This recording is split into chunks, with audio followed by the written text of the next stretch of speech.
Banyak orang yang sering bertanya-tanya bahwa ternyata serangan jantung akibat rokok dan juga vape bisa terjadi loh di usia muda. Benar atau tidak sih dok? Simak terus ya videonya sampai akhir. Merokok merupakan salah satu kebiasaan yang sering dilakukan oleh orang-orang di usia muda dan menjadi salah satu penyebab dari penyakit jantung. Dan sampai saat ini penyakit jantung menjadi penyebab atau pembunuh nomor satu kematian di seluruh dunia. Jadi sebenarnya pada rokok terdapat kandungan yang namanya adalah nikotin. Nah, nikotin ini akan menyebabkan ketergantungan pada orang-orang yang merokok dan ternyata merokok ini juga bisa mengganggu sistem kardiovaskular dalam tubuh seseorang. Yang pertama, rokok akan meningkatkan tekanan darah. Jadi, rokok ini mengandung nikotin yang akan menyempitkan pembuluh darah, kemudian akan meningkatkan tekanan darah seseorang. Yang kedua, merokok ini juga akan meningkatkan kadar kolesterol jahat atau LDL di dalam tubuh seseorang. LDL ini kalau jumlahnya semakin meningkat, maka akan menjadi salah satu faktor resiko dari penyakit jantung. Merokok ini akan cenderung membuat darah seseorang menjadi lebih cepat membeku. Ketika darah lebih cepat membeku, maka akan terjadi penyumbatan pada pembuluh darah seseorang. Kemudian yang selanjutnya, merokok ini juga akan meningkatkan plak lemak aterosklerotik. Zat-zat yang ada di dalam rokok seperti karbon monoksida atau radikal bebas akan membuat dan merusak dinding arteri ini menjadi kurang baik, sehingga akibatnya terjadi penyumbatan juga untuk peredaran darah ke seluruh tubuh.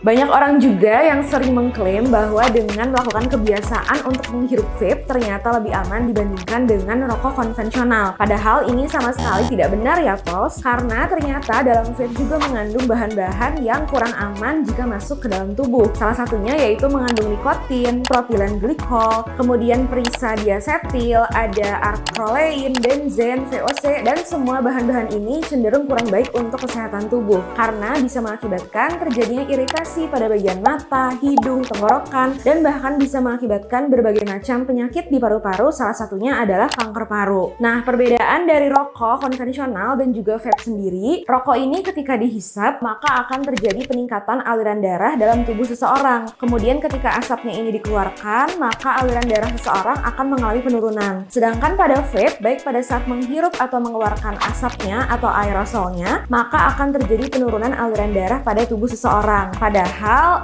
fungsi jantung seseorang ini dipengaruhi oleh aliran darah dan juga suplai oksigen yang cukup. Artinya, ketika seseorang menghirup rokok ataupun vape, maka akan terjadi penurunan aliran darah dan juga oksigen yang akan ke jantung. Nah, selain itu, pada vape sendiri ini juga bentuknya seperti partikel-partikel halus yang bisa memicu asma dan juga mengganggu fungsi jantung pada tubuh seseorang. Nah, jadi Pos, baik vape maupun rokok konvensional sendiri ini tidak ada yang aman ya bahannya atau kandungannya jika dikonsumsi terlalu sering atau melakukan kebiasaan yang terlalu sering, karena bahan-bahannya cenderung tidak ada yang aman ketika masuk ke dalam tubuh. Nah, dengan adanya berbagai macam kandungan-kandungan yang berbahaya baik pada rokok maupun vape, maka serangan jantung di usia muda sangat mungkin untuk terjadi, sehingga sebisa mungkin untuk menghindari kebiasaan untuk merokok atau melakukan vape ya Pals. Oke, sekian ya Pals penjelasan di video kali ini. Jangan lupa untuk like, comment, subscribe, dan juga share ya. Dan jangan lupa untuk nantikan video selanjutnya di YouTube channel Klinik Mutiara Cikutra. Bye-bye!